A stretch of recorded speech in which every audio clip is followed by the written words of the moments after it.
కోటప్పకొండ త్రికోటేశ్వర స్వామిని ఎమ్మెల్యే చదలవాడ అరవింద బాబు దర్శించుకున్నారు.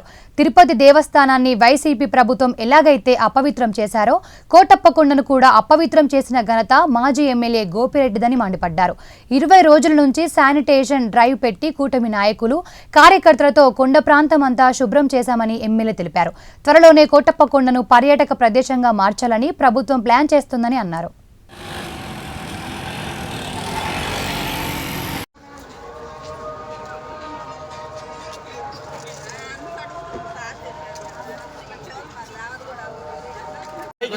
సార్ గుడికి పైకి సార్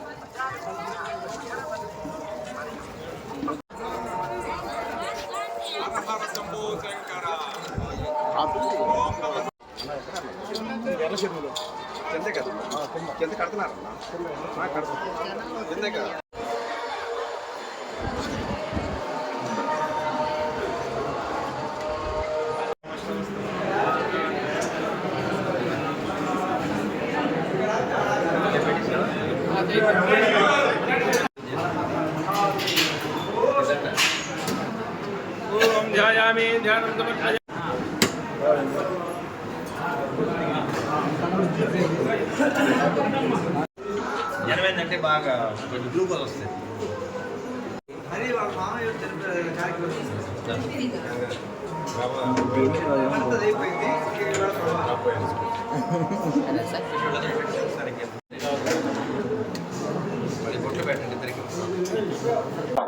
మళ్ళీ మేమందరం కూడా పల్నాడు జిల్లా ముఖద్వారం నర్సరావుపేట త్రికోటేశ్వర టెంపుల్ దగ్గర ఉండడం జరిగింది. ఇవాళ ఏకాదశి రోజు దాదాపు 40 నుంచి 50 వేల మంది భక్తులు దర్శనం చేసుకోవడం జరిగింది. అదేవిధంగా గిరి ప్రదక్షిణ కూడా అందరూ కూడా చేసుకోవడం జరిగింది. చాలా చక్కగా ఏర్పాట్లు చేయడం జరిగింది. మా ప్రియతమ నేత నారా చంద్రబాబు నాయుడు ముఖ్యమంత్రిగా, అదేవిధంగా పవన్ కళ్యాణ్ డిప్యూటీ సీఎంగా వచ్చిన తర్వాత నారా లోకేష్ బాబు గారి ఆలోచనతో ప్రతి గుడిని టెంపుల్ టూరిజంగా డెవలప్ చేయడానికి అన్ని విధాలు ఏర్పాటు చేస్తున్నాము. అదేవిధంగా ఉమ్మడి కూటమి నాయకులు, కార్యకర్తలు, అధికారులు అందరం కూడా కలిసికట్టుగా పనిచేసి గడిచిన 20 రోజుల నుంచి కూడా కొండ ప్రాంతం అంతా కూడా చాలా శుభ్రం చేయడం జరిగింది. స్వచ్ఛ భారత్ కార్యక్రమం నిర్వహించాము. ఈ విధంగా గడిచిన 5 ఏళ్లలో వైసీపీ ప్రభుత్వం ఉన్నప్పుడు కానీ, మాజీ ఎమ్మెల్యే గోపిరెడ్డి శ్రీనివాసుడు ఉన్నప్పుడు కానీ ఎప్పుడు కూడా ఈ కొండ వైపు చూసిన పాపాన్ని పోలేదు. వాళ్ళు కొండ పవిత్రను మొత్తం కూడా దెబ్బతీయడం జరిగింది.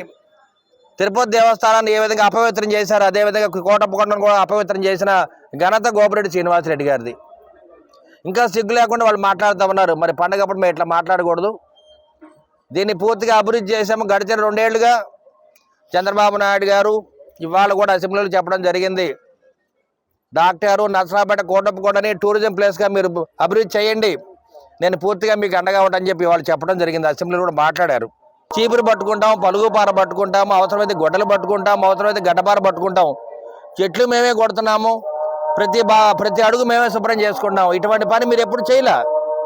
మీకు దేవుడి మీద నమ్మకం లేదు. ఒక దుర్మార్గపు అవినీతి ఆలోచనతో మీరున్నారు. పల్నాడు జిల్లాలో ఉన్న ఎమ్మెల్యేలు అందరం కూడా కోటప్పకొండ ప్రాంతాన్ని అభివృద్ధి చేయాలి. ఏకైక టూరిజం ప్లేస్ కోటప్పకొండ ప్రాంతం. దీంతోపాటు కొండవీటిని కూడా అభివృద్ధి చేసుకుంటున్నాం. మరి ఇటువంటి కార్యక్రమంలో కలెక్టర్ గారు కానీ, ఎస్పీ గారు కానీ, ఆర్డీఓ గారు, అధికారులు అందరూ కూడా మాకు చేయూతనిస్తూ ఉన్నారు. మేము కూడా ప్రభుత్వం మీద ఒక భారం వదిలిపెట్టకుండా మన పార్టీ నాయకులు, కార్యకర్తలు అందరం కూడా కులాలు లేదు, మతం లేదు, రాజకీయం లేదు. మరి కొండ ప్రాంతంలో ఉన్న వైసీపీ నాయకులు, కార్యకర్తలు కూడా మాతో పాటు పనిచేశారు.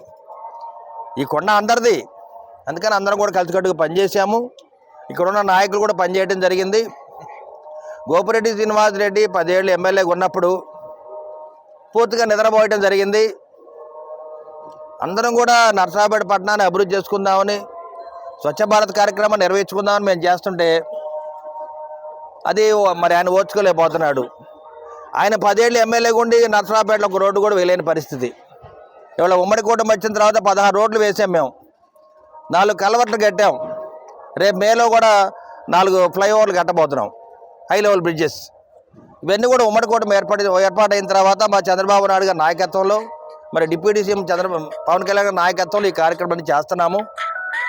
మీరు 10 ఏళ్ళు ఎమ్మెల్యేగా ఉన్నా కానీ ఏ పని చేయలేకపోయారు. మీకు మాట్లాడే అర్హత లేదు, జనాలు తిరిగే అర్హత కూడా లేదు. నువ్వు ఎందుకు పనికిరాని ఎమ్మెల్యేగా 10 ఏళ్ళు ఉన్నావు. నేను ఒక్కనే ఎమ్మెల్యేని కాదు, నాతో పాటు మా కార్యకర్తలు, నాయకులందరూ కూడా మా ఎమ్మెల్యే గారికి అండగా ఉండాలి. ఏ పార్టీ వాళ్ళు వచ్చినా కానీ దగ్గరుండి, మాజీ ఎమ్మెల్యే గోపిరెడ్డి శ్రీనివాసులు వచ్చినా కానీ దగ్గరుండి నేనే దర్శనం చేయిస్తా. ఎక్కడ కూడా ఇబ్బంది లేదు. దేవుడి దగ్గర అందరం ఒకటే, పార్టీకి సంబంధం లేదు. అందరం దీన్ని కలిసికట్టుగా చేద్దామని ఆలోచన. చెప్తున్నా, గోపిరెడ్డి శ్రీనివాసరెడ్డి కోటప్ప కొండ యొక్క పవిత్రత ఎవరు దెబ్బతిద్దామని ప్రయత్నం చేసినా కానీ దేవుడే మీకు శిక్ష వేస్తాడు. ఆ శిక్ష ఆల్రెడీ జరిగింది. అదేవిధంగా తిరుపతి దేవస్థానంలో కూడా మీరే దాన్ని అపవిత్రం చేశారు. ఆ శిక్ష మీకు పడింది.